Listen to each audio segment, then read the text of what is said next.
जायचं. आणि अजून एक प्रथा निघाली बर का, ती कुणालाही राजे म्हणायची, मित्राला बी राजे, जी रात्री धोत्रात मुततो ती राजे.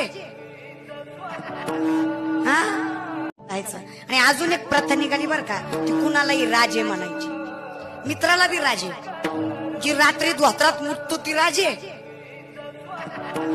हा ज्याला बायकोतला आणि डुकरातला फरक कळत नाही ती राजे का? हा राजे बोलल्यावर राग येईल, पण मला सांगा स्वतःच्या बापाच्या नावाने दुसऱ्याला हाका मारता का? मारता का? हो की नाही का? मारता? मारत असला तर सांगा, मारता का? तुम्हाला तुमच्या बापाच्या नावानं हाक मारली, राग येईल का? मनानं आनंदानं जगचा. राग येईल ना? येईल का नाही? अरे मग माझ्या बापाच्या नावानं कशा दुसऱ्याला हाका मारता? बाप आहे तो राजे एक